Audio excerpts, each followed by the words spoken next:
감사합니다. 오늘 말씀은요, 요한복음 2장 12절부터 22절. 조금 깁니다. 조금 기니까 천천히 제가 봉독해서 올릴게요. 그 후에 예수께서 그 어머니와 형제들과 제자들과 함께 가버나움으로 내려가 거기 여러 날 계시지 아니하시니라.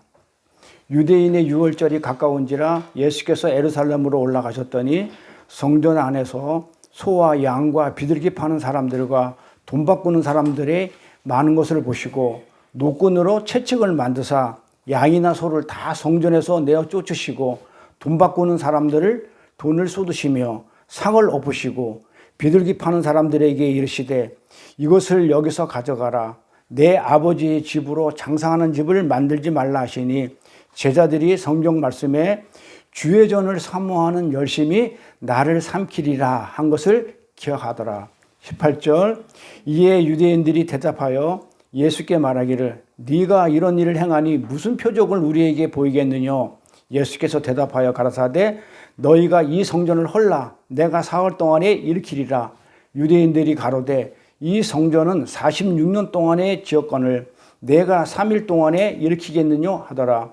그러나 예수는 성전된 자기 육체를 가리켜 말씀하신 것이라. 죽은 자 가운데서 살아나신 후에야 제자들이 이 말씀하신 것을 기억하고 성경과 및 예수의 하신 말씀을 믿었더라. 아멘. 오늘도 말씀이 깁니다. 자, 오늘 말씀 제목은 예수님의 성전 파괴 첫 시간이에요. 그래서 첫 시간이기 때문에 이제 전체 요지를 설명하기 위해서 12절부터 22절까지 10절 말씀을 봉독한 겁니다. 그래서 오늘은 편안히 그냥 들으시면 돼요. 어려운 게 없어요. 토요일 날 말씀 공부하니까 어려워가지고 지가 나니까 주일 날은 편안하게 들을 수 있도록 그렇게 했는데 오늘만 그래요. 오늘만 그래. 처음 시작할 때만 편히 들어요. 하다 보면 또 깊어져요. 그렇죠? 우리 에리 처음 이렇게 에리가 이제 오랜만에 얼굴 보는데 보기 좋네요. 자, 많은 신학자들이 이거를 보고 그러죠. 오늘 본문 말씀을 보고 뭐라고 얘기했냐면 성전 정화라고 그래요. 성전을 깨끗이 했다, 청결케 했다, 뭐 성전을 청소했다, 이런 사건이라고 얘기하는데 사실은 제가 오늘 제목이 뭐라고요? 성전 정화가 아니고 성전을 청결케 하는 게 아니고 파괴예요. 왜 그래요? 성전이 누군데? 성전이 누구예요? 예수. 그러면 지금 파괴는 저 성전은 어떤 성전? 율법의 성전을 갖다가 깨끗이 하는 게 아니고 아예 없애버리는 거예요. 예수라는 새 성전이 와서 구약의 저 성전을 갖다가 아예 없애버리는 파괴하지. 헐라. 성전을 헐라 그러잖아요. 그럼 내가 3일 만에 다시 짓겠다 그러잖아요. 그러니까는 뭐 예수님이 무슨 언제 더러워졌나? 성전이 뭐 깨끗하게 하고 그런 내용이 아니란 말이에요. 그래서 엄밀히 말하면 이거는 성전 파괴. 예수라는 성전으로 얘기할 때면 구약의 성전은 파괴되는 것이고 그 다음에 구약의 성전 쪽에서 얘기되면 깨끗게 하는 것이고 이래 되는 거예요. 그래서 엄밀히 말하면 파괴라는 의미가 더 많아요. 예수님의 성전 파괴 사건은 우리가 지난 시간에 계속 이어서 가나 혼인잔치 할 때 물이 뭐 된다고요? 포도주로 변하는 사건이 있었죠.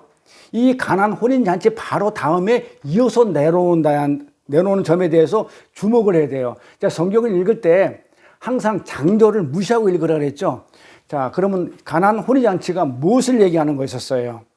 가나 혼인잔치 붙어있는 이 내용이거든. 그러면 가나 혼인잔치가 어떤 것인지를 알면 되잖아요. 그럼 가나 혼인잔치는 뭐였냐면 주님이 어떻게 해가지고 그 하나님 나라 어린 양의 혼인잔치를 완성하실 거에 대한 내용이었거든요. 가나 혼인잔치가 신랑과 신부 하늘 나라에 가가지고 예수님이 신랑이 되고 우리가 신부가 되는데 어떻게 그게 완성이 되느냐? 뭘로? 포도주로. 그 포도주는 뭐다? 예수로. 그 예수는 어떤 예수? 물포도주로. 그러면 뭐라고 그랬어요? 어저께 이게 녹화가 안 됐더라고요. 제가 들어보니까 밤에 녹화가 안 됐어요. 뒷부분이. 녹음이 영상만 나오고 그러는데 어제 제가 뭐라고 했냐 키포인트가 빠졌죠. 혼인잔치에서 뭐가 있었다고 신랑이 몇 명이라고 그랬어요. 신랑이 몇 명? 2명. 근데 어디 가가지고 혼인잔치 신랑이 2명 있어요. 그러면 설명 안 해주면 빰 맞아요. 무슨 소리냐. 신랑이 예수인데 또 예수 말고 누가 있었냐. 뭐 이래가면서 그래서 이제 그게 빠져가지고 아마 다음 시간에 좀 보충을 할 것 같아요. 자, 그래서 이 요한복음에 나오는 혼인잔치 사건 이전에 그럼 또 뭐가 있었냐? 문맥으로 읽으라고 그랬죠. 그러면 혼인잔치는 어린 양의 혼인잔치가 천국에서 어떻게 이루어지는지 예수의 피로 이루어진다.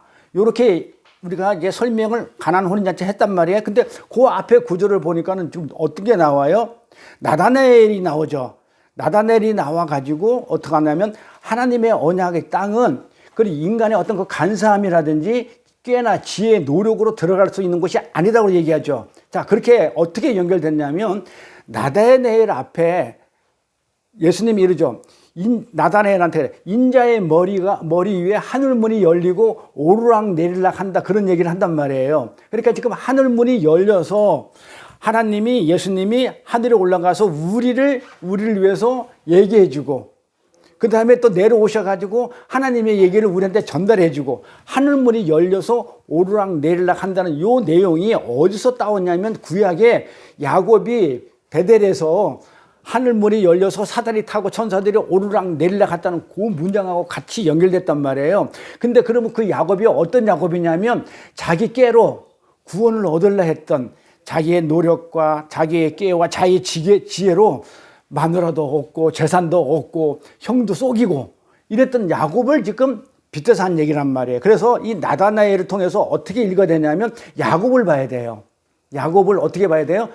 나다나엘은 뭐라고 했냐면 너는 참 이스라엘이다 그랬단 말이에요. 그러니까 거짓과 장깨와 지혜가 그런 잔머리가 없는 참 이스라엘이다 해놓고 그거와 대비해가지고 야곱을 설명했단 말이에요. 그래서 이 하늘나라는 하나님의 언약의 땅은 어떻게 가야 되냐면 우리의 깨나 지혜나 노력으로 들어갈 수 있는 곳이 아니다. 뭘로만 들어갈 수 있다? 오직 하나님의 은혜로만 들어갈 수 있는 곳이라는 것을 보여주고요.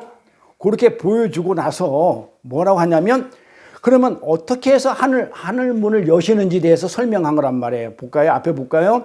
하나님께서 하늘을 여셨다고 그랬는데 우리가 자격이 없잖아요. 그렇죠? 죄를 지어서 자격이 없는 우리를 감히 그것으로 그 하늘 나라로 불려 올리는지 하늘문이 열려서 오르락 내리락 하는 그 첫 번째 표적으로 뭘 보여줬냐면 가나의 혼인잔치를 시작을 해가지고 계속 쭉 그걸 보여주는 거예요. 무슨 얘기다? 어떻게 우리가 가나의 혼인잔치에서 예수님이 그 하나님의 신부가 되는지를 혼인잔치가 되는지를 보여줌과 동시에 그렇죠. 그 내용들이 전부 다 이어서 계속 이어지는 내용이에요. 우리가 어떻게 자격도 없는데 어떻게 하나님의 신부가 돼 하늘나라에서 말도 안 되잖아요.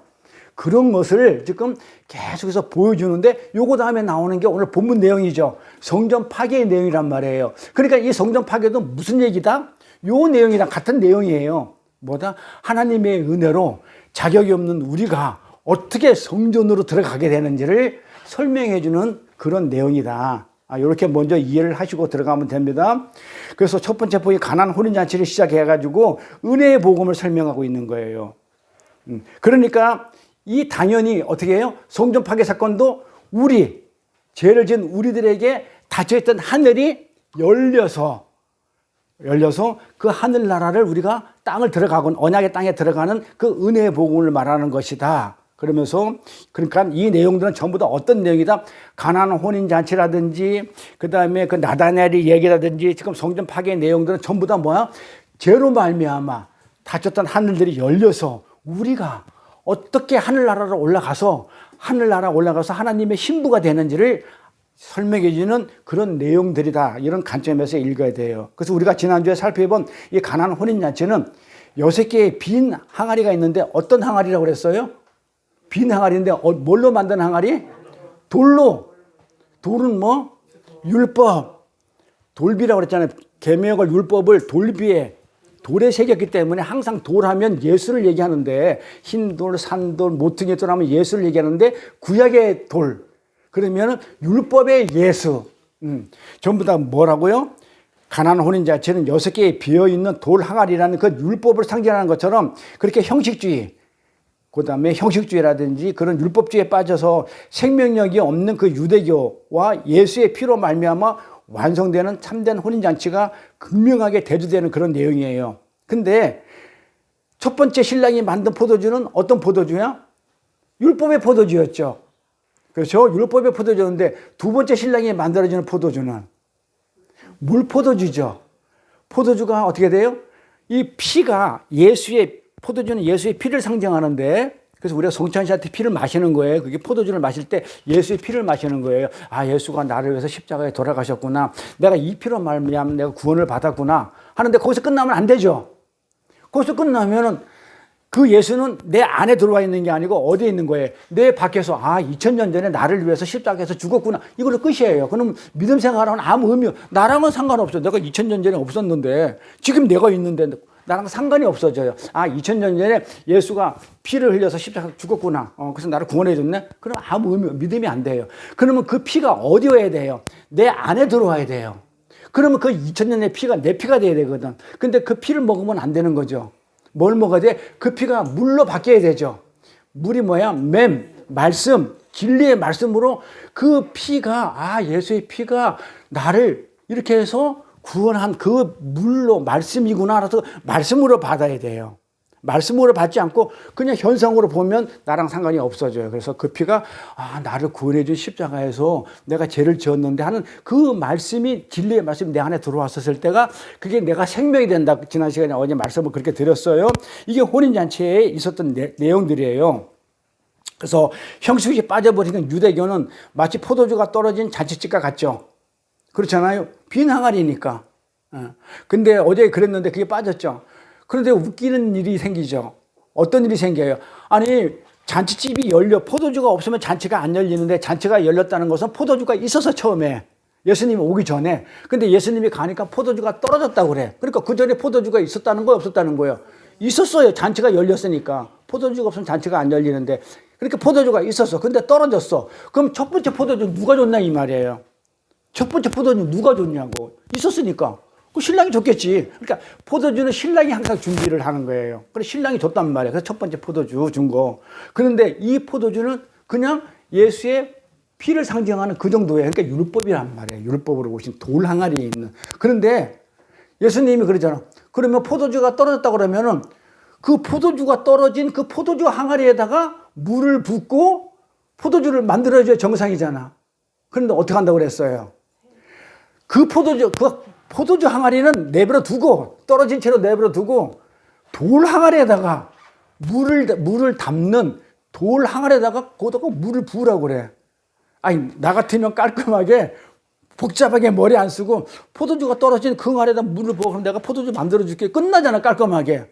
그런데 이 항아리는 내버려 두고 이 항아리 6개에다가 물을 채우라고 그러네. 그게 다 의미가 있죠. 그래서 이 포도주는 뭐가 돼요? 말씀인 물이 돼야 돼요. 그래서 피와 물과 성령이 하나다. 그 성령으로 우리 말씀으로 물로 와야 되지만 또 진리의 성령으로 내 안에 들어왔을 때 그 피가 진정한 나를 살리고 나를 구원하는 그 예수의 십자가 피가 되는 거라는 것을 그걸 아는 거지. 피 자체로 끝나면 안 돼요. 그럼 2000년 전에 나랑 상관이 없는 내 밖에 포도주가 되니까. 그래서 포도주가 떨어진 혼인잔치를 기쁨이 가득 찬 어린 양의 혼인잔치로 회복시키기 위해서 주님이 오셨어요. 포도주가 떨어지면 파토예요. 끝장나. 기쁨이 없어. 그러니까는 포도주가 있어야 기쁨이 생겨. 그래서 그것을 완성시키기 위해서 이 땅에 오셨어요. 그래서 그 복된 어린 양의 혼인잔치는 우리 주 예수 그리스도의 십자가 피에 의해서 완성되는 은혜의 복음이라는 것을 가나안 혼인잔치에서 얘기하고 죽다. 그러니까 전부 다 뭘 얘기하는 거예요? 가나안 혼인잔치, 나다넬 얘기, 지금 이 성전 파괴 얘기 전부 다 은혜의 복음 얘기예요. 제가 항상 설교는 그렇게 끝나죠. 맨 처음에 예수로 시작해가지고 십자가로 중간에 집어넣고 결론은 은혜로 끝나요. 항상. 그래서 항상 가나안 혼인잔치는 여기서 우리가 이제 은혜를 갖다가 이렇게 내용을 알고 있으면 돼요. 그 다음에 오늘 본문에 이어지는 오늘 본문에 예수님께서 성전을 소란케 하는 것, 청소하는 것, 파괴하는 이 사건도 이것과 정확하게 같은 은혜의 복음이다. 우리가 지난번에 요한복음 2장부터 12장까지를 뭐라고 그랬어요? 2장부터 12장까지가 본론이라고 그랬어요. 아니, 그 12장까지가 뭐냐면 그 표적의 책이라고 그랬어요. 그렇죠? 이 표적의 책, 그때 기적들이 다 나와요. 12장까지가, 2장부터 12장까지가 이 표적의 책이라고 그랬는데 이 표적의 책은 어떤 특징을 가지고 있다? 항상 예수님이 표적을 보여줘. 그렇죠? 하나님이 혼인잔치를 한다, 무슨 뭐 나사로를 살린다, 그 다음에 38년 된 병자를 고친다, 7개 표적을 보여주는데, 요한복음 7개 표적이 나와요. 이 보여주는데, 이것들은 전부 다 어떤 형태로 됐냐면, 예수님이 표적을 보여줬어. 그러면 반드시 우리 인간들은 오해를 하죠. 그 표적을 가지고. 그러면 오해하는 걸 가지고 예수님은 다시 어떻게든 다시 설명을 해주죠. 기억나요? 그렇게 했다는 거? 그래서 이 기적의, 이 표적의 책에 대한 이 기적은 항상 어떤 구조로 되어 있나? 성경을 잘 보세요. 어떤 구조로 되어 있냐면 하나님이, 예수님이 표적을 딱 보여주면 사람들이 그 표적을 보고 오병이어 기적가 됐던 뭘 보고 그냥 떡을 주는 하나님으로 따라가. 하늘의 풍성함이라는 그 메시지를 못 읽고 그러면 예수님이 또다시 어떻게 설명을 해줘. 비유를 들어서 설명해 준다든지 뭐 떡새덩이를 갖다가 한다든지 계속 설명을 해주는 구조로 이렇게 돼 있어요. 7가지 표적이. 이런 표적으로 돼 있는 걸 봐서 그러면 지금 2장이란 말이에요. 요한복음 2장이란 말이에요. 그러면 이 사건 앞에 뭐가 있었어요? 혼인잔치가 있었죠. 그러면 이 혼인잔치의 표적을 보여줬죠. 분명히. 그러면 반드시 뭐가 따라와야 돼요? 가나 혼인잔치의 표적을 보여주게 되면 반드시 아니지. 오해부터 따라와야지. 이 혼인잔치를 오해하게 된 거야. 그래서 다시 또 예수님이 설명해 줘요. 이런 구조로 돼 있단 말이야. 그러면은 자, 혼인잔치에 대해서 뭔가 지금 오해하고 있는 사람들이 오해하고 있으니까 표적에 대해서 오해하고 있으니까는 설명해 주는 게 지금 요 내용이에요. 성전 파괴의 내용이란 말이에요. 설명해 주는 거니까.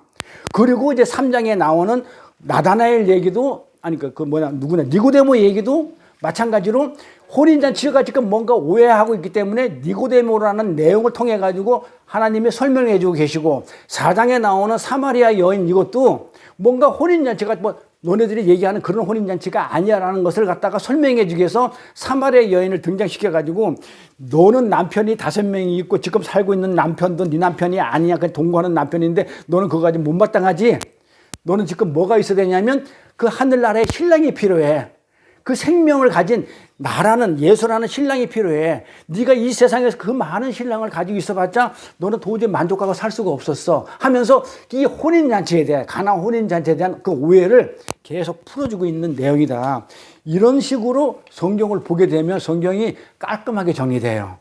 그런데 이거 따로 저거 따로 보게 되면 내용이 뭐야? 여기서는 이만한 거, 저기서는 저만한 것처럼 이렇게 들려요. 네. 그래서 이런 관점에서 성전 파괴 사건을 봐야 합니다. 자, 그 유대인들은 니스타놀이라고 그러죠. 이거 3월에서 4월 사이인데 이 일주일간을 6월절로 지키죠.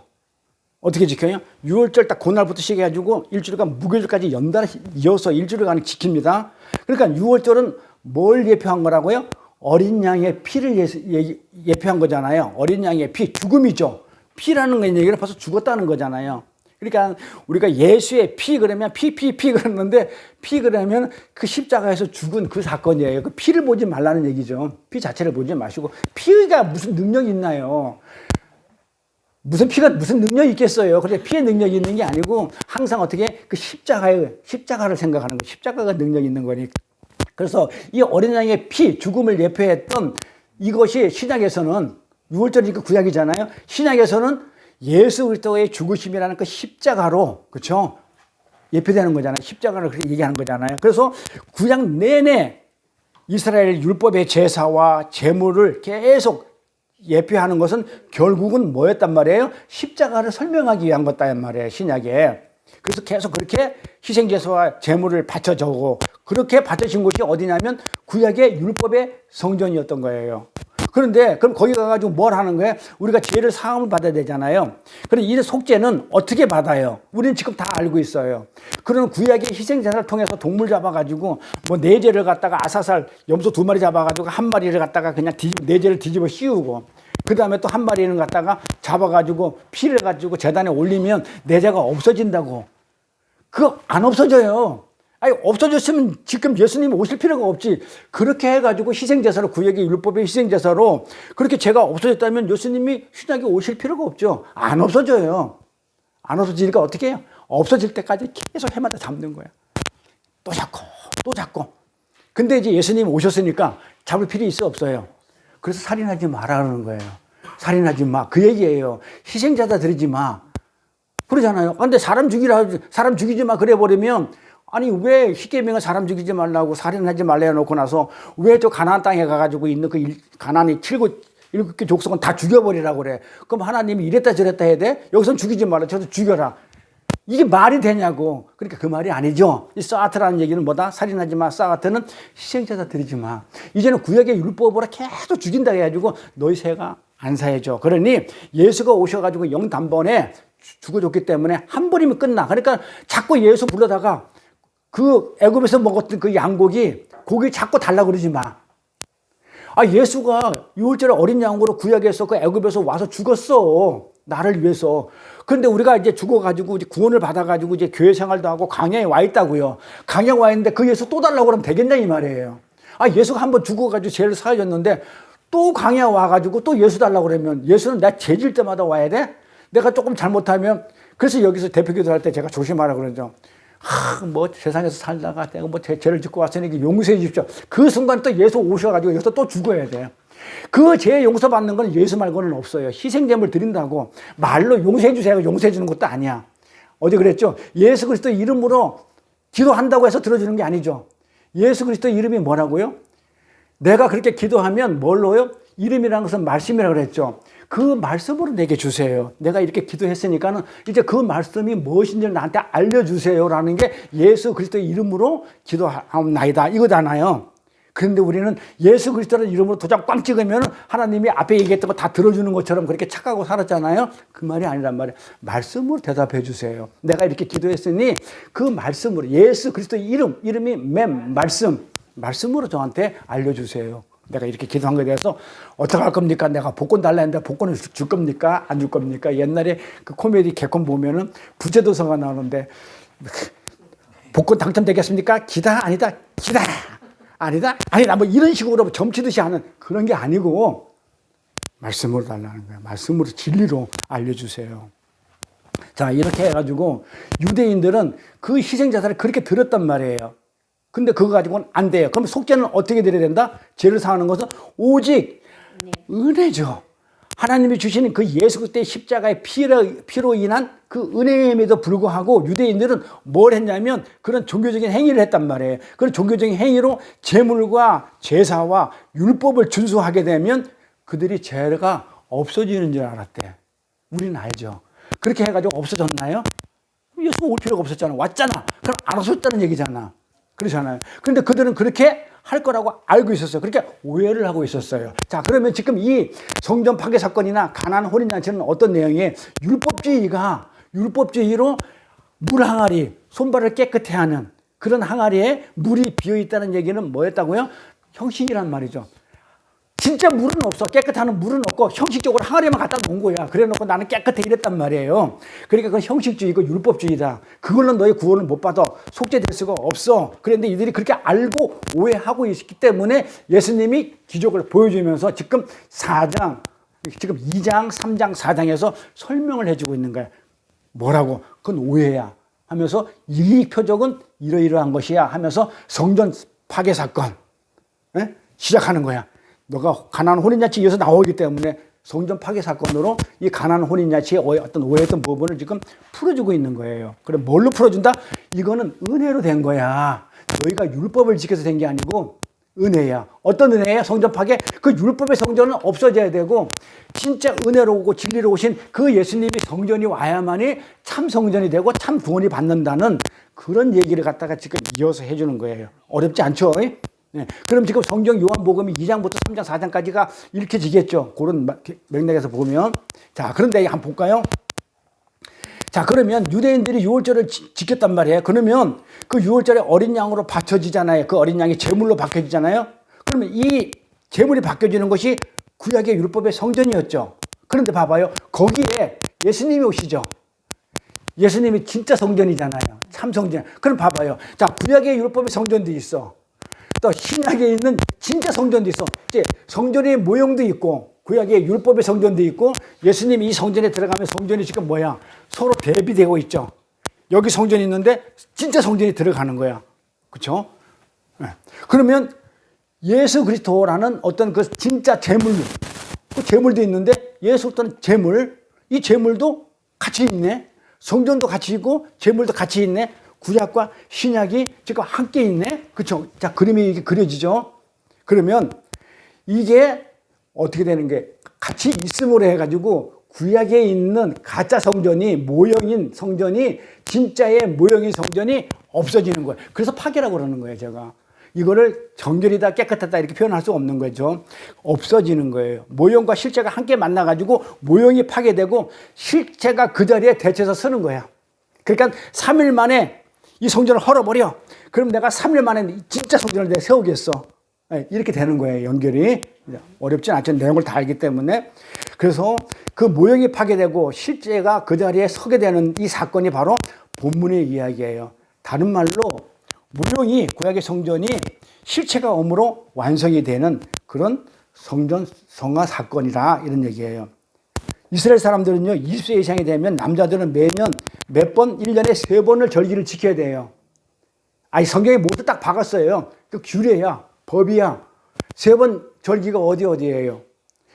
3번 절기. 항상 20세가 되면 남자들은 성인이 되면 반드시 예루살렘 성전에 올라가 가지고 그 절기를 3번 지키게 돼 있었어요. 어떻게 지켜야 돼요? 어디야 3번 절기가? 6월절은 반드시 지키죠. 구원이 이루어진 거. 그 다음에 또 몇 주잖아요. 초막절. 그 다음에 오순절. 반드시 지키. 여기 3대 절기라고 얘기해요. 3대 절기 뭐 그냥 모르겠으면 적어놔요. 그래서 이거는 6월절. 그 다음에 초막절. 초막절을 뭐라고 그러냐면 수장절이라고 얘기도 해요. 무슨 얘기냐면 쉽게 지금 오늘날 얘기하면 그건 추수감사절 같은 거예요. 1년 동안 농사를 많이 짓게 해주고 너무너무 감사해서 드리는 감사제. 네. 그 다음에 6월절은 성령이 오는 그런 6월절. 아니 6월절이 아니다. 오순절. 오순절이라는 얘기는 50일째 얘기예요. 오순절이라는 얘기는 예수님이 부활하시고 나서 50일째 성령이 와요. 그래서 오순절이라고 그래요. 성령이 오신 거를. 그러면은 50일째 하나님의 말씀이 왔단 말이에요. 하나님의 진리가 왔단 말이에요. 말씀이. 그러면 구약에서는 언제가 오순절이에요? 신약에서는 예수님이 부활하시고 50일째 되는 날이 그 날이 뭐다? 오순절이야. 근데 오순절은 50일째 되다는 말이야. 근데 왜 하필 50일이라고 그럴까요? 성령이. 아니 60일째 오면 안 돼? 100일째 오면 안 돼? 아 바빠 죽겠으니까 한 달 만에 오면 안 돼? 왜 50일째예요? 7 완전수에다가 안식수 해가지고 7, 7이 49. 그 다음에 50이 희년이라고 그래. 항상 쉬는 안식. 그 다음에 완전한 그 쉬는 날이에요. 그래서 50일째가 돼야 돼요. 7, 49. 그래서 오순절은 50일째 된다. 그러면 구약에서 오순절은 언제다?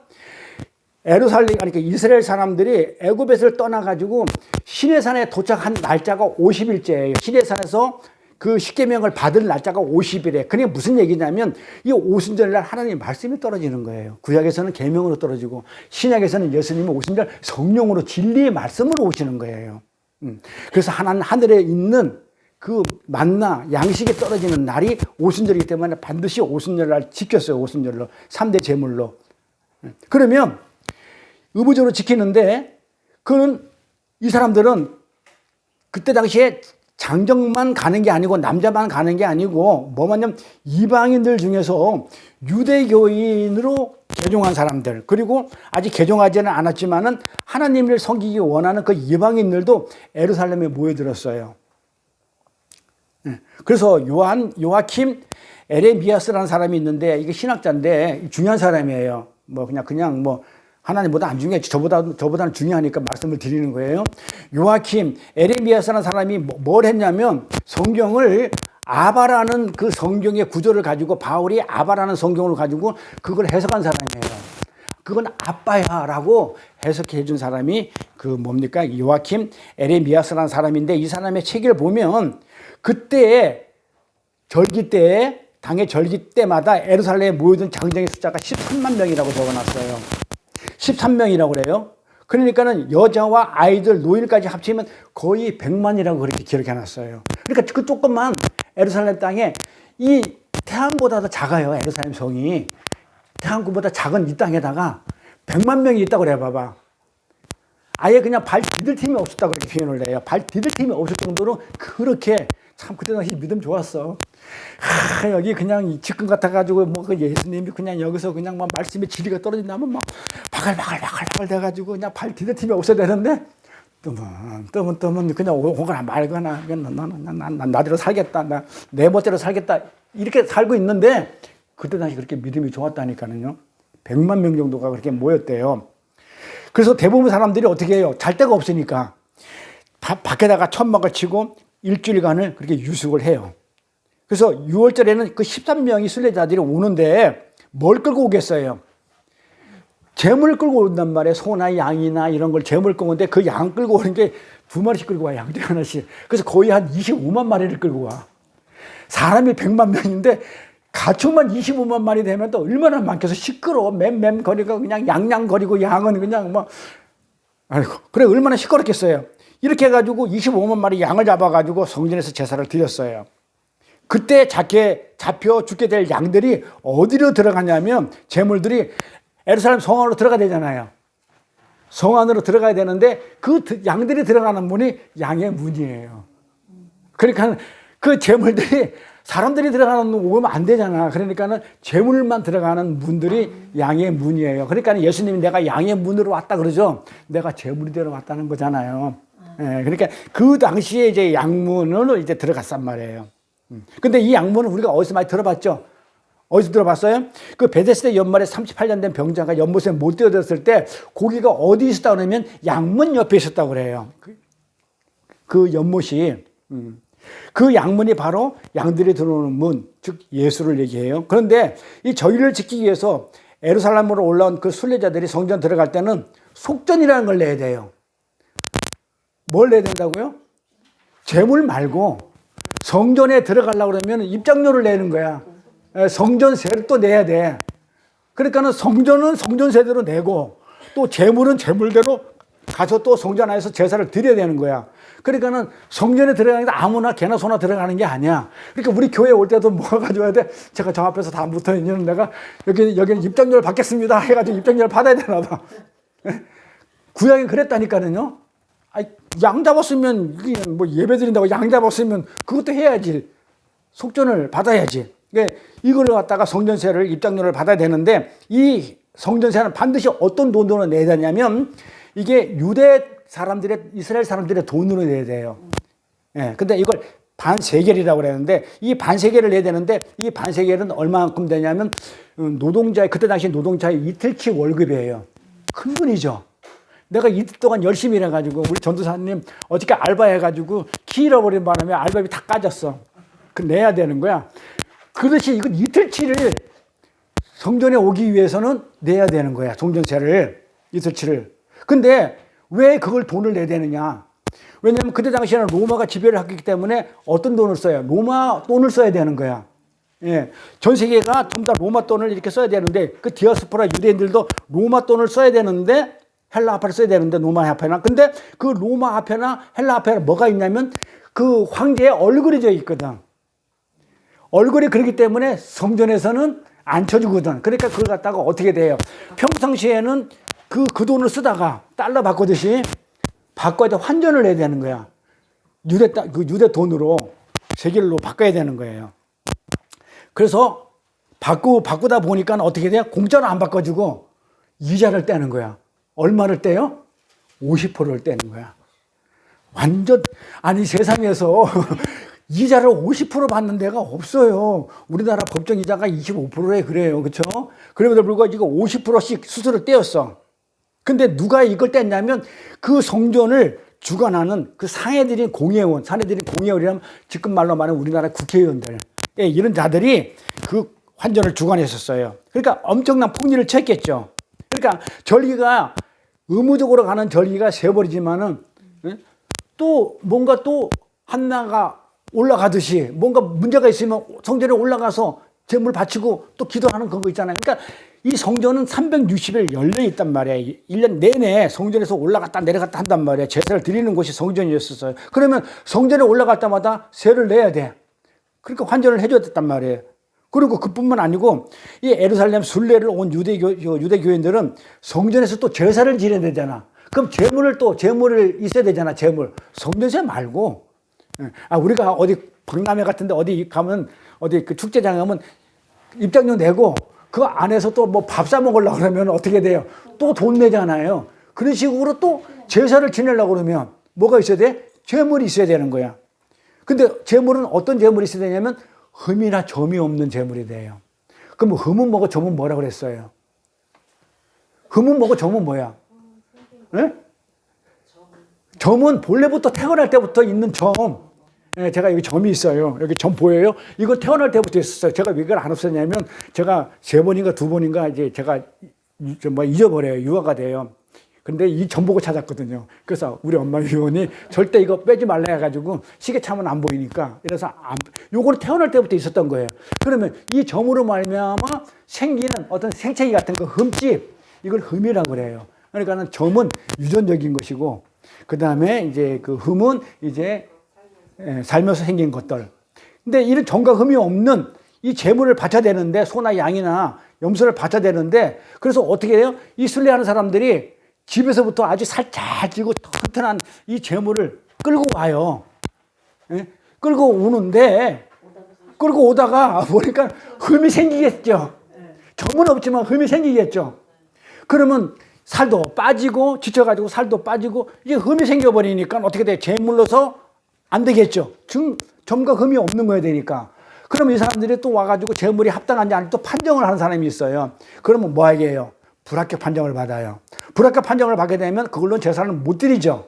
그래서 불합격 판정을 당한 그 사람들을 위해서 그때 당시에 성전 부근에 감람산이 있어요. 그래서 항상 예수님이 성전을 떠나 감람산으로 갔다 그래요. 그래서 기름도 성전 안에 있는 그 기름도 감람산에 있는 감람나무 기름이에요. 성전 안에 있는 거예요. 자, 그래서 감람산 일대에 4곳에다가 제물을 파는 가축 시장이 열렸어요.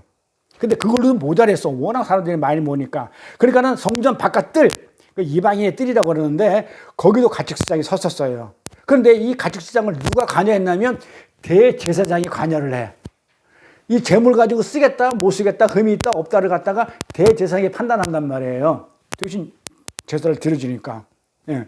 그러니까는 불량, 무조건 자기 시장에서 가축시장에서 사지 않고 어디서 끌고 온 거 있으면 멀쩡한 것도 불합격 판정돼가지고 거기서 사게끔 만들어가지고 무슨 관광 가니면은 그냥 패키지 가면은 거기서 안 사면 안 되도록 그렇게 만들어 놓듯이 그런 식으로 대제사장이 거기서 또 폭리를 또 취했단 말이에요. 자, 요런 배경으로 성전이 없어지는 거예요. 자, 성전 안에 지금 뭐가 있다고요? 양도 팔고 비둘기도 팔고 막 성전 예수님을 가서 엎어버리고 그런 내용이란 말이에요. 오늘 본문 내용이. 다 해먹으니까 대제사장이 심판을 할 때, 재물 심판을 할 때 자기가 주관했단 말이에요. 그래서 대부분의 성전에 와가지고 가축을 샀는데 거기서도 어마어마한 폭리를 취했다. 자, 지금 성경이 뭘 얘기하고 싶으냐면 이런 내용을, 이런 성전 안에 이런 내용을 등장시켜가지고 뭘 강조하고 싶으면 하나님을 섬긴다는 명목하에 성전에 들어와서 성전세도 받고 우리는 하나님을 섬기기 때문에 성전세도 안 받아요. 그래서 재물도 그 밑은 없던 간에 주는 대로 받아. 그냥 거짓말이고 어쨌든 간에 우리는 마음을 받잖아요. 그렇죠? 예수의 삶을 받잖아요. 허물을, 그리고 저 재물을. 그런데 예수를 받잖아요. 그런데 이 사람들은 하나님을 섬긴다는 명목하에 뭘 챙겼냐면 자기들의 이익을 챙기기 위해서 성전을 어떻게 썼다? 이윤을 추구하는 장소로 만들어버린 이 죄인들을 지금 얘기하고 있는 거예요. 성전 파괴를. 그래서 성전을 없애버리는 거예요. 파괴시켜버리는 거예요. 바로 이 현장에서 진짜 재물인, 참 재물인 예수가 딱 나타나신 거예요. 들어선 거예요. 그리고서 노끈과 채찍을 만들어가지고 어떻게 해요? 그들을 전부 다 쫓아낸 거야. 이 성전의 주인이 누구예요? 예수잖아. 근데 너네 내 이름 팔아가지고 뭐 한 거야? 장사죠. 오늘날 뭐 같아요? 우리 교회들이 예수 이름 팔아가지고, 말씀 팔아가지고, 사건 노릇하는 일부 잘못된, 그쵸? 교회 얘기겠죠. 그 이단들 많잖아요. 예수가 언제 옵니다. 우리 14만 4천 명에 들어가야 됩니다. 이러면서 하나님 이름 팔아가지고 자기가 배부르고 등 따시게 먹고 사는 이거 하기 위해서 예수님 오셔가지고 그네들을 심판하겠어 안 하겠어요? 이 성경에 대해 보면 허물어 버린다니까요. 작살내버린단 말이에요. 채찍으로 노끈으로 때려요. 그래서 모형이 물러가고 실체가 들어서는 순간이에요. 자, 이 사내들의 공예는 어디에 있었냐면 성전 바깥이기 때문에 유대 종교자들이 바로 뛰어나오고 예수님한테 항의를 하는 거야. 쫓아내니까 노꾼들을 만들어가지고 이 새끼들 못된 놈의 새끼들 어디서 하나님의 성전을 내 성전을 갖다가 강도의 구루를 만들어놨냐면서 막 쫓아내니까는 그때 사내들이 공연히 쫓아와가지고 막 하나님한테 막 항의를 하는 거야. 자, 본문 가볼게. 뭐 어떻게 항의하나.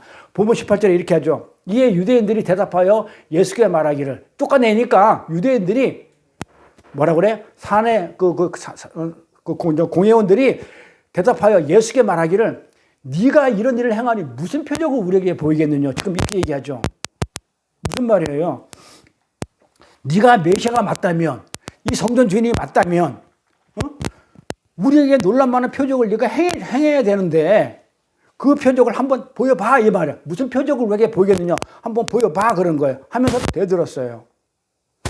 왜냐하면 유대인들은요, 메시아가 오면 대단한 기적을 일으키면서 등장할 것이라고 철석같이 믿고 있었기 때문에, 네가 메시아라며, 네가 주인이라며, 그렇다면 나한테 표적을 보여봐. 그럼 내가 인정해 줄게. 예, 이렇게 했단 말이에요. 그렇다면 유대인들이 정말 예수님이 메시아일지도 모를지, 혹시 메시아일 수도 있어 라는 기대를 갖고 그렇게 요구했을까요? 아니에요. 볼까요?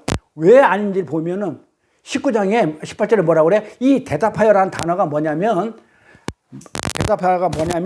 앞에 크리테라는 단어하고 에이폰이라는 그 두 단어를 번역한 건데, 두 단어를 번역하는데, 이 단어는 어떤 단어냐면 항변하는 단어예요. 막 대드는 거야. 그러니까는 이렇게 해석하면 돼요. 이게 유대인들이 예수님께 대들어가지고 대든 거예요. 대들었다는 의미예요. 자, 항변해가지고 강력하게 대들어가지고 막 그렇게 삿대질을 하면서 그렇게 했다는 그런 의미예요. 자, 그러면 유대인들이 예수님한테 대들었죠. 자, 그러면 봐요. 예수님께 무례하게 대들었는데 그들이 정말 메시아일지를 모른다는 기대를 하고 있었다면 그렇게 무례하게 대들으면 안 되죠. 혹시 메시아면 어떻게? 개작살 나잖아. 그렇기 때문에 그렇게 안 했을 거란 말이에요. 그러니까 그렇게 전혀 그런 마음이 아니고, 너는 메시아가 아니야. 너는 개털이야. 예? 개떡이야. 진짜 뭐 참떡이 아니고 개떡이야. 개떡이 맛있대. 뭐 이렇게 뭐 쑥떡을 이렇게 뭐 개떡이 맛있다고 막 이러더만. 그래가지고 물하게 대들지 못했을 건데 그렇게 대드는 걸 보면 그렇게 여기지 않았어요. 그런데 19절을 보니까 또 예수님도 만만치 않아. 또 18절에 이어서 예수님이 또 하는 얘기를 보니까, 예수께서 대답하여 가라사대 너희가 이 성전을 헐라 내가 사흘 동안에 일으키리라 그러는데, 예수께서 똑같이 대답하여 그러죠. 뭐라고 그래요? 예수님이 똑같이 그 사내들이 공회원한테 똑같이 대들었죠. 네가 무슨 국회의원이야? 하면서 예수도 똑같이 대답하여, 유대인들이 대답하여 똑같이 그래 보세요. 그냥 성경을 읽으면서 둘이 삿대질하면서 네가 메시아야, 그럼 네가 국회의원 맞아, 너는 완전 사꾼이야, 막 이러면서 서로 싸우고 있는 그런 그림이에요. 그러면서 예수님의 성진, 그러면 이 성전을 헐어버려. 내가 사흘 동안 다시 일으킬 테니까. 이래 버리니까. 그러니까 그 그림을 한번 그려보라고요. 얼마나 지금 그냥 싸우고 있는지. 이렇게 예수도 그들에게 강력하게 대시는데 완전 불꽃 튀는 그런 살벌한 현장이 이렇게 상상이 가야 돼요. 성경을 읽으면서. 그래야 우리가 은혜를 받고 그래요. 이거 싸움이 장난이 아니네. 서로 대드니까.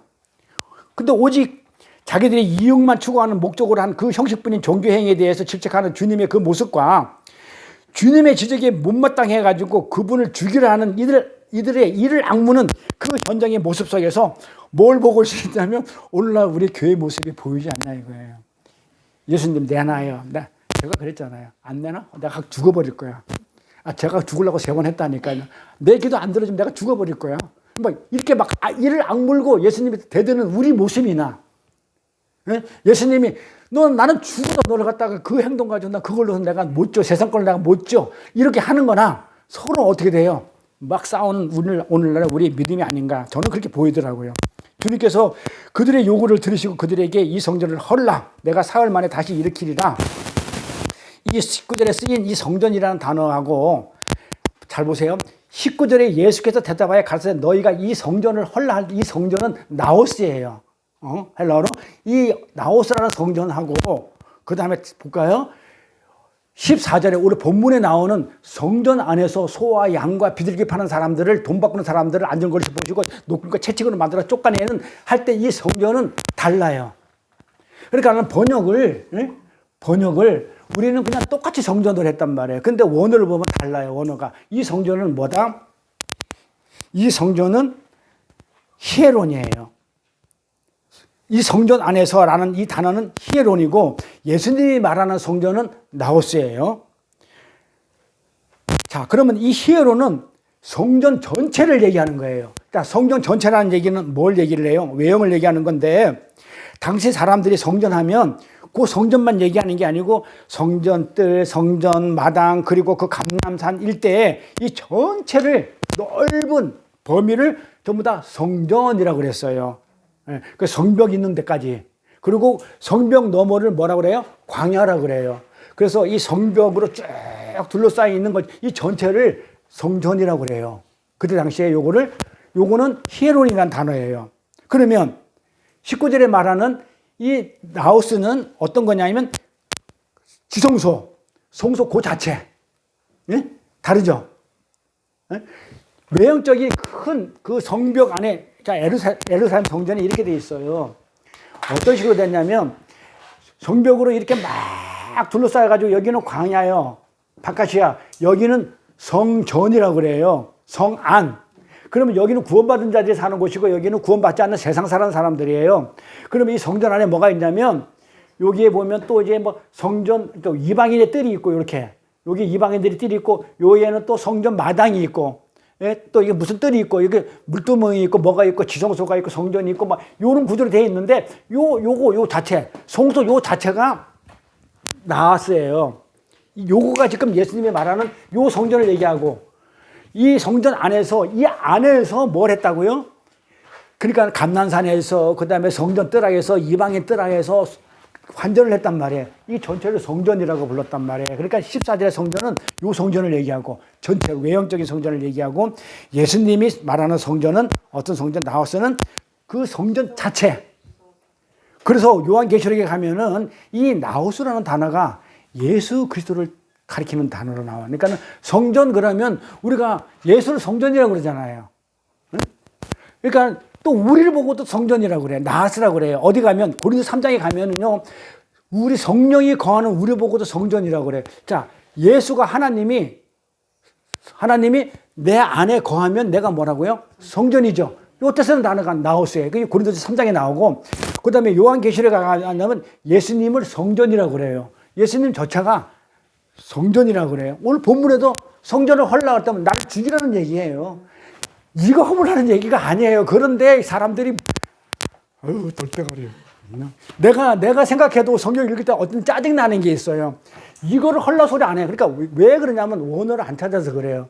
똑같은 성전이 됐다면은 그 성전을 헐라고 그러니까는 이 바리새인들이 못 알아먹는 거야. 이걸 어떻게 헐어? 40년 동안 증거를 네가 3일 만에 어떻게 세워? 이제 이렇게 하는 거야. 그런데 단어를 딱 보면 답이 딱 나와, 성경에서. 계시록에서 예수님 자체가 성전이라고 그러거든요. 그러니까 주님은 지금 건물로서 성전을 말씀하는 게 아니죠. 자, 21절에 가면 이러죠. 답이 딱 나와요, 성경에. 아예 그냥. 그런데, 몰라. 유대인들이 이걸 안 봤지? 나는 봐서 알지? 자, 21절에 답이 딱 나오죠. 그러나 예수는 이 성전된 자기 육체라고 그래요. 성전을 내 몸이라고 그런다니까요. 답을 딱 줬다니까요. 그때 당시 바리새인들한테. 근데 이들이 못 알아먹었던 거예요. 그래서 요한이 그 부연 설명가처럼 성전이신 자기 몸을 헐으라고 말씀했지 이거 헐으라고 얘기 안 했는데 이거를 어떻게 네가 헐어 이렇게 대답을 하니까는 가서 그냥 한 대 줘받고 싶은 거야. 말귀를 못 알아들으니까. 네. 여기서 헐라라고 번역된 단어가 뭐냐면 미사테인데 이 뜻이 뭐냐면 파괴하다예요. 그 명령형이에요. 파괴해 하라는 명령의 동상이에요. 그러니까 이 말은 너희가 나를 파괴하라 이런 뜻이에요. 그러니까 나를 죽여 이 말이에요. 성전이랄 때 이 성전 얘기하는 게 아니고 그리고 이어서는 내가 사흘 만에 일으키리라고 말씀하시는데 거기서 일으키리다 이거 원어를 보면 에게론이에요. 에게론이 뭐냐면 그러니까 이게 원어를 찾게 되면 성경 구절이 굉장히 편하게 읽혀져요. 그래 번역을 이렇게 해놔서 우리가 참 이게 무슨 말이야 이러더니 뭐라 금방 찾아보면 알아요. 일으키리다 뭐냐 다시 살리다예요. 뜻이 에게론이 다시 살리다는 뜻의 미래 직설법 능동태 동사예요. 문법이 이렇게 어려워요. 미래형인데 직설적으로 하면서 능동태. 그러니까 내가 스스로 살아난다는 거야. 능동태니까는 살려주는 수동태가 아니고 능동태이기 때문에 내가 스스로 살아난다는 그런 뜻이에요. 내가 사흘 동안에 일으키리라. 내가 스스로 살아날 거라. 이런 뜻이에요. 그러니까 주님의 표적을 보여달라는 유대인들에게 너희가 나를 파괴해. 그러면 내가 사흘 만에 내 스스로 내가 살아날 거야. 부활할 거야. 이렇게 말씀했는데 못 알아듣고 이걸 네가 파괴한다고, 건물을 파괴한다고 이제 이렇게 들으니 우리 이스라엘 권사님이 가도 그렇게 얘기하면 어떻게 돼요? 근데 예수님이 얼마나 답답했을까? 내가 이렇게 답답하면, 그 이스라엘 보고 답답하면 이스라엘 권사다가 한 줘받고 싶죠. 이게 뭔 개소리 아니라니까 이러면서 마태에 한번 가볼까요? 12장 38절 40절. 그때 서기관과 바리새인 중에서 몇 사람이 말하되 선생님이여 우리에게 표적 보여주기를 원하나이다.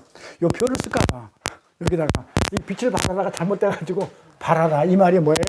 바라본다는 거야.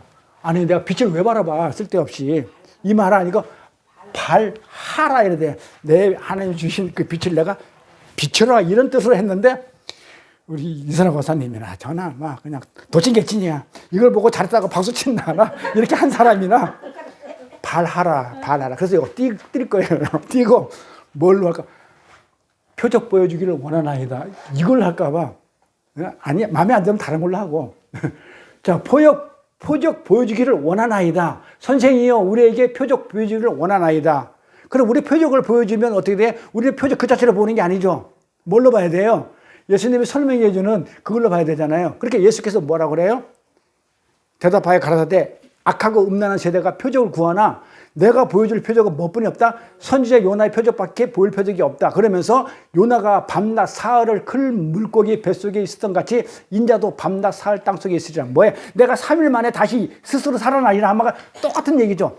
그러니까는 쓰인 단어와 표현 방법만 다르지 같은 말이에요. 그래서 우리는 여기서도 주님은 이 땅에 기적을 일으키러 오신 분이 아니라는 걸 알 수 있죠. 기적을 이렇게 계속 기적을 보면 안 되죠. 눈에 보이는 현상을 보지 말고 기적을 왜 일으켰는지 그 뜻을 갖다가 우리가 알 생각을 안 하고 눈에 보이는 거 에이돈, 옵티모 이런 거 본단 말이에요. 호라오 보로 관찰해서 아주 세심하게 그 말씀을 보는 게 아니고 호라오 보는 게 아니고 에이돈으로 본다. 눈에 보이는 대로 본다. 그러면 그게 망하는 겁니다. 멸망의 양식이라고 그랬어요. 어저께. 자, 그래서 예수님은 여기서 보면은 이 땅에 기적을 일으키러 오신 분이 아니고 십자가에 죽으시고 사흘 만에 부활하셔가지고 죄인들에게 닫힌 그 하늘 문을 열어주기 위해서, 그리고 열어주야 우리가 올라가니까 열기 위해서 오신 분이라는 것을 우리는 확실하게 알 수 있어요. 그래서 주님께서 일으키신 모든 표적들은 전부 다 십자가의 죽으심과 사흘 만에 부활로 결론 짓는 것들이에요. 그래서 요한복음에 나오는 7가지 모든 표적들은 전부 다 예수가 십자가에서 죽으시고 나사로가 죽고 다시 살아나는 것도 마찬가지예요.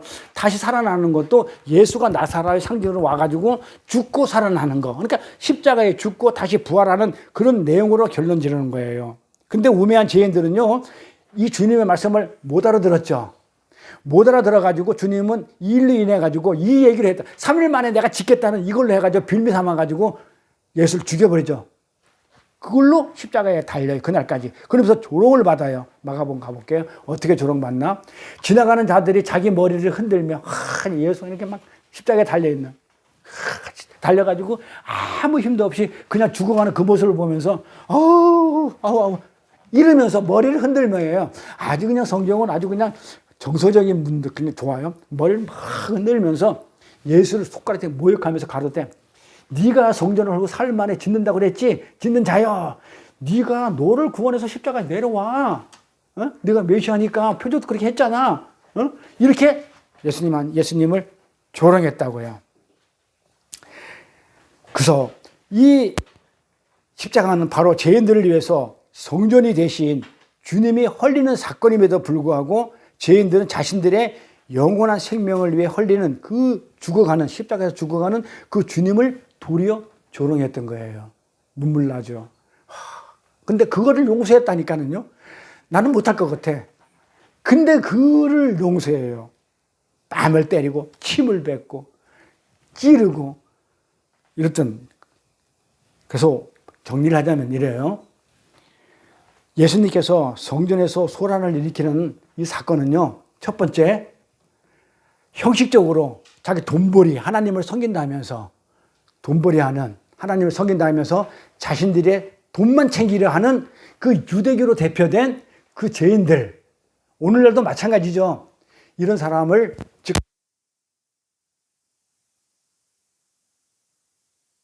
그런 성전 파괴라는 그 모형을 통해 가지고 결국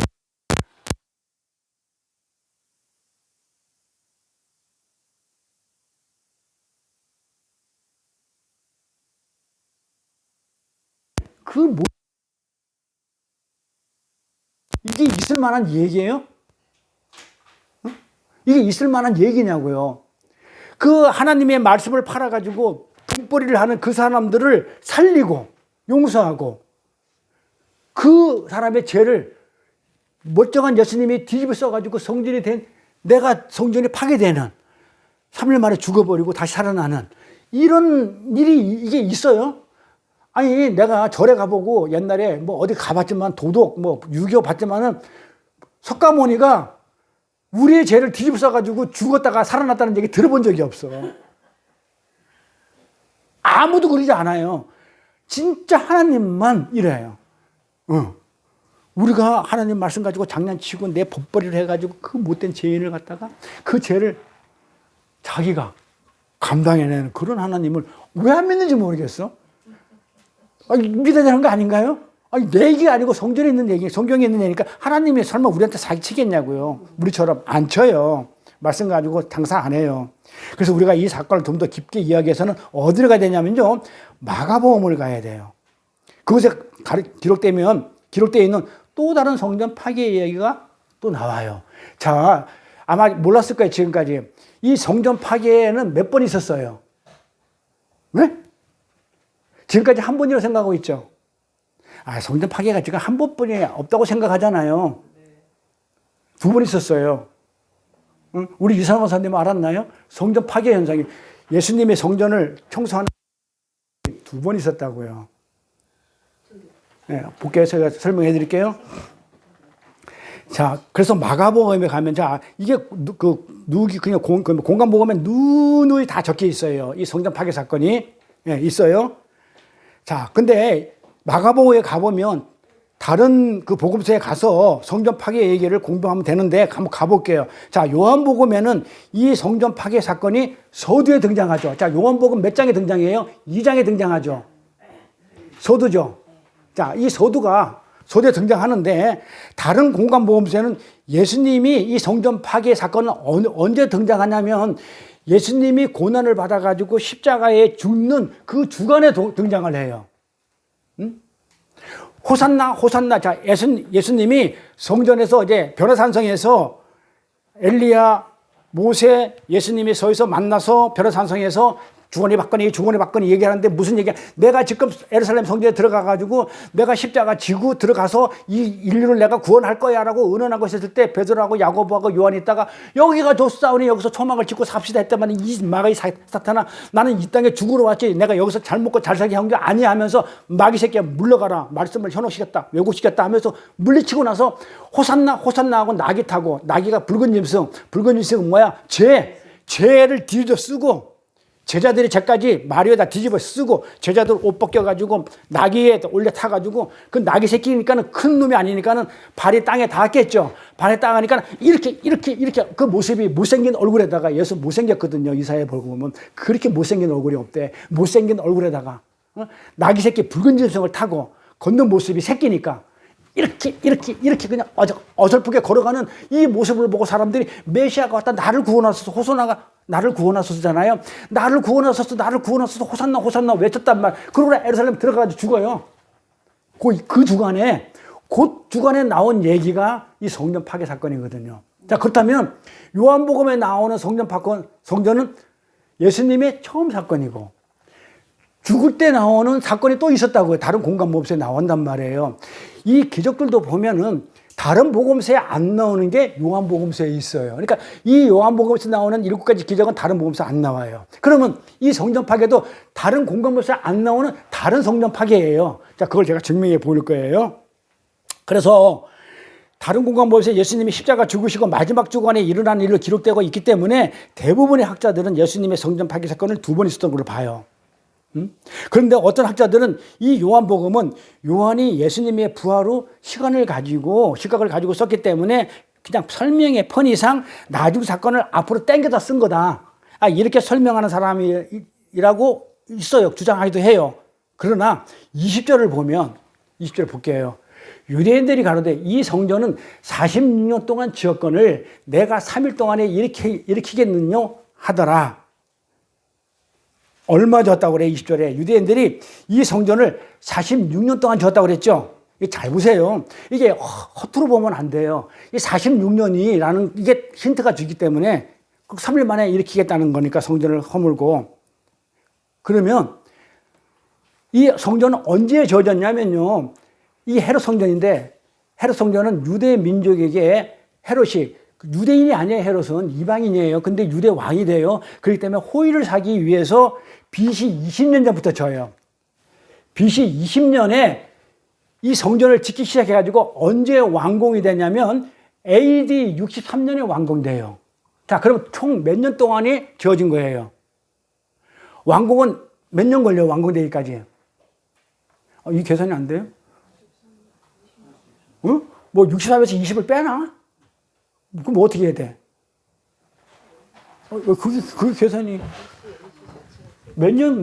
이 성전은 몇 년 동안 완성돼? 몇 년 동안 걸려서 짓는데? 응? 자, 봐요. 여기가 제로면 여기가 BC죠. 비포 센츄리, 여기 AD죠. 그럼 여기 AD가 얼마예요? AD 63년에 완성되죠. 그럼 여기 BC부터 얼마, 여기까지가 얼마예요? 20이죠. 20, 여기까지는 얼마예요? 그러면 83년 걸리죠. 그러니까 이 성전을 짓는데 몇 년 총 얼마나 걸렸냐면 83년이에요. 예루살렘 성전이 망했다가 다시 느헤미야나 이런 사람을 통해 가지고 다시 재건을 해 가지고 총 걸린 시간이 83년이에요. 근데 예수님이 이때 당시에 있을 때는 이 83년 걸리는 기간 동안에 짓고 있는 이 기간 동안이 얼마였냐면 46년이라고 그래요. 자, 그런데 언제 망해요? 이거는 역사가 얘기하거든요. 자, AD 63년에 그러니까 그 완공이 되는데 63년에 완공이 돼가지고는 로마에 의해서 7년 만에 완공된 지 7년 만에 돌 위에 돌 하나도 없이 전부 다 완전 파괴되죠. 구약에 예언된 그대로 AD 70년에 완성돼. 자, 요한복음 할 때 이 연도가 굉장히 중요하다고 그랬어요. 이 AD 70이 굉장히 중요해요. 그러니까 요한복음이 언제 졌냐? 이걸 계산해가지고 요한이 100세 죽었고 해가지고 95년 반모섬에서 90에나 95세 저었다. 이래 내용이 풀어지는 거기 때문에 제가 요한복음 소대 말씀을 드렸어요. 자, 그러면 잘 보세요. BC 20년 전에 재건해가지고 83년 동안 63년에 완공돼가지고 80년 졌다가 AD 7년 만에 AD 70년에 망해요. 그쵸? 그러면 46년은 AD 몇 년이에요? 또 계산을 해봐야 돼.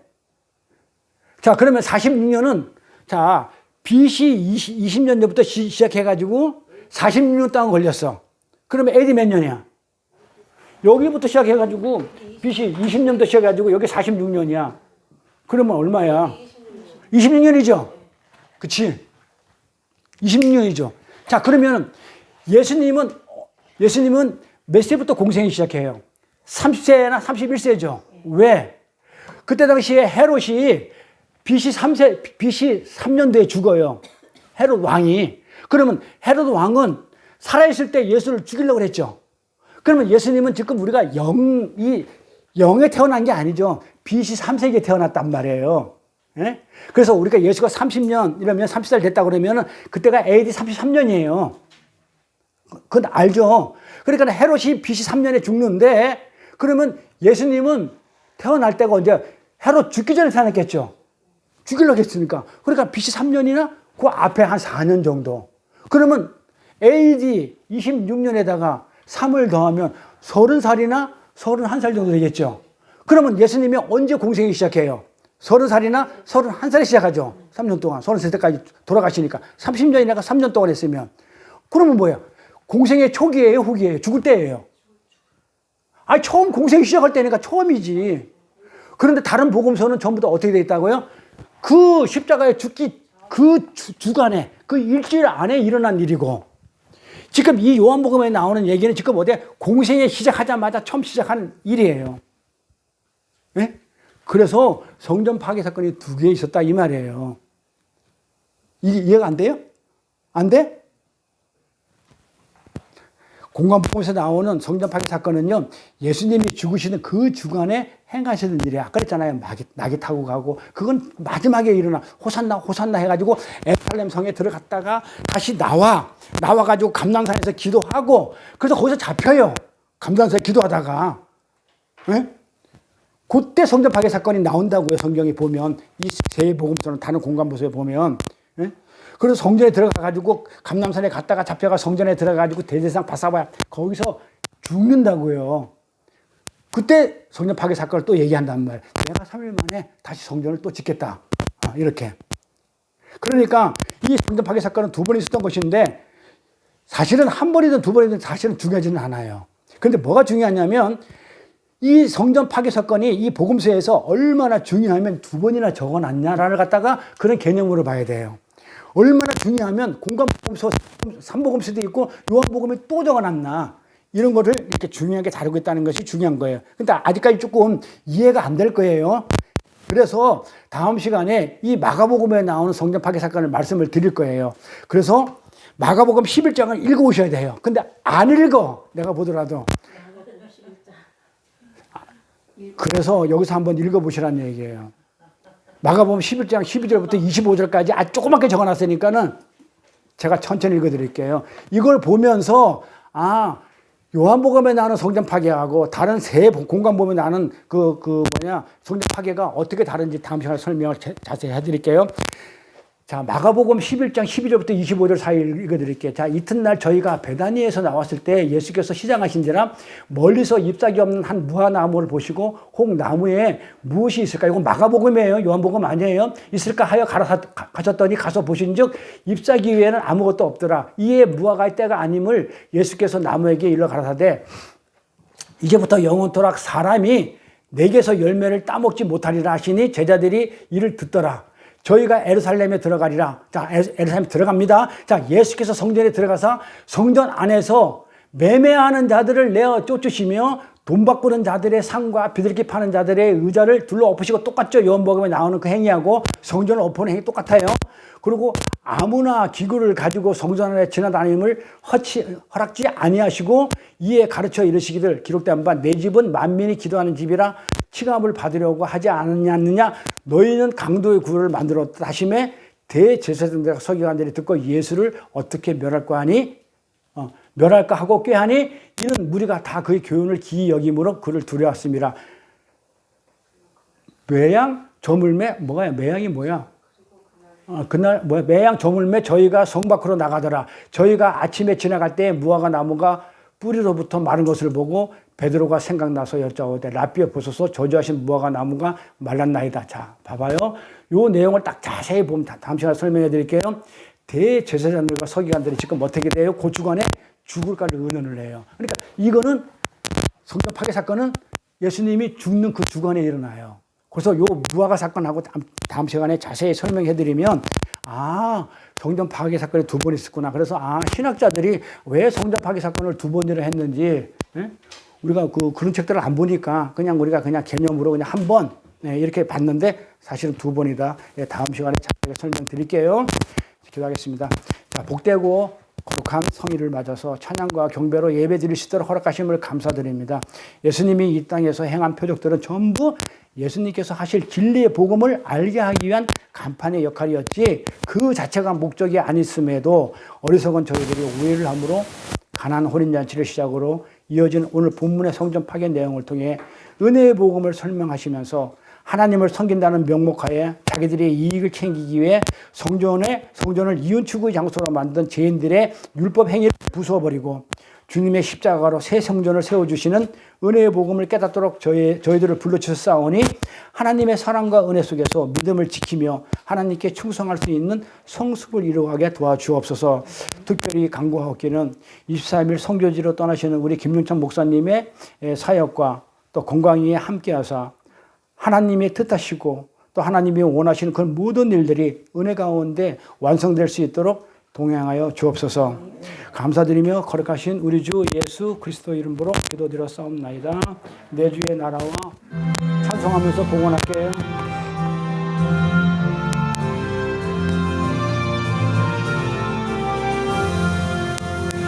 내 주의 나라와 주 계신 성